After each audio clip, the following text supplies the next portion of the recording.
Hey there, this is John Bailey, and I am an alcoholic. It is officially year two of being sober. Technically, actually, it's a year, 2 years and a couple of months. I kind of waited. I almost wasn't going to do like a 2 year update, and then I thought, what if there's somebody out there thinking, oh my God, I bet he relapsed, or something like that. No, that didn't happen. So 2 years. Thought I'd give just a little update on my opinion of year two, so to speak. The other interesting thing is I quit smoking too. So I smoked for those whole 2 years since I got sober. Got to a pack a day, just, like most people. I used to smoke years ago when I was like 30. And I smoked for probably 12 years. It was really, really hard to quit. For whatever reason, this time it was really easy. I don't know if there's some correlation. I don't know if it was just mental attitude. I don't know if I was just sick of it. I really don't know. But I smoked about 2 years, and then I basically just said, okay, this date I'm quitting, and I did. So there you go. So a couple things. So year two, this is just my opinion. So depending on where you're at, you're probably one of a couple of places. You're either thinking about quitting, or you've just quit, or you're kind of in the middle of it, or you're just bored and looking for videos to watch. I don't know. But so year one was kind of the year of, discovery and a little bit of nervousness. It was like taking a little kid and seeing something for the first time. It really kind of felt like that. Like, if you've been drinking a long time consistently, you kind of have this constant dim over your mind a little bit, just constantly. I mean, if you're drinking a lot, you know what I'm talking about.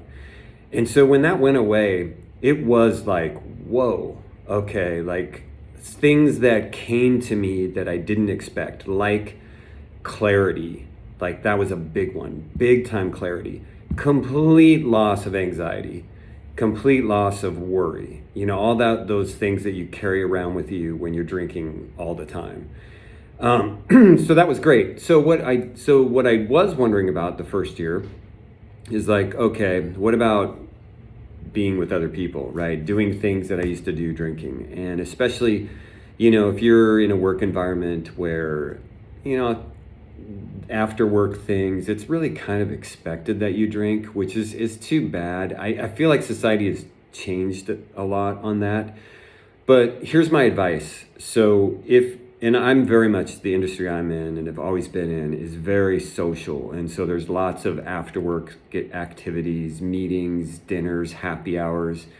Hit it head on, which I did just right away. Just, oh, sorry, I don't drink, or just order, a Diet Coke or whatever you're going to order. And sometimes people will ask you, sometimes they won't. But just hit it immediately, address it immediately. Just say, I don't drink. And it's very rare that someone will probe you on that. So so the first year was a little bit of that, just getting used to that. The second year then was the opposite, completely comfortable. If I was to use one word, that would be the word I would choose, which comfortable is great and a little bit dangerous, and I'll talk about that. So very comfortable, totally. I'm so thankful that I quit. I will never, ever drink again.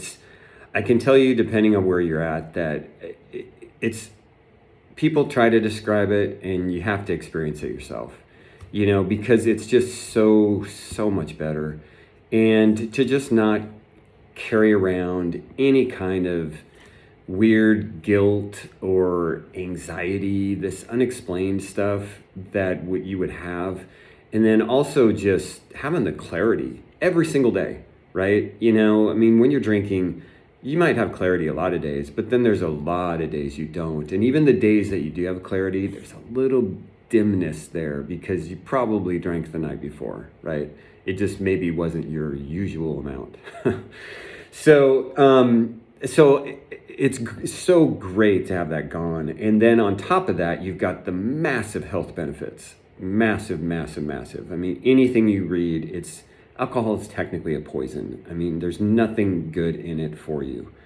So, but so year two, like I said, I would use the word comfortable. And what I mean by, potential danger in that, it has not been a danger to me at all.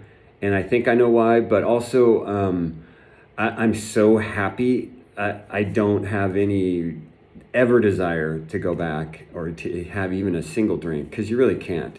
But I could see how it could get dangerous because you get comfortable. So here's my recommendation. So one of the things that I did, two things I did. I started keeping a journal probably about 5 or 6 years ago, and a good friend of mine journals every single day or very consistently his whole life. I really never have. I started like I said, 6 years ago or so. And it's super healthy anyway, and it's great. And it's just something, it's not like a diary that every night you have to write, "Dear diary, I watched TV today." It's really just whenever you feel like it, you just go in there, put down your thoughts. Here's, something cool that happened today, or something I hated today, whatever it is. But so I had already started that. And then I started actually for a couple of reasons, mostly around my dad, because my dad got diagnosed with Alzheimer's, and I was kind of venting it, to be completely honest, in a secretive way, but also something I could go back and read. And then alcohol came into that scenario where I talked a lot about myself, and it was a release to talk about how I was really feeling, and nobody's reading it but me. So what's important about that, because the other thing I did when I went into rehab, I kept that journal going. And I ended up writing a book. And I think I talked about this after I got out, after year one. It's called The Medline. You can find it on Amazon. This is not an ad for the book. Maybe it is. But this is literally my journal that I kept while I was in rehab. And so those two things, my journal before this, videos, here's why it's important. Because when you do get comfortable, you have a tendency to forget what it was really like. You know what I mean?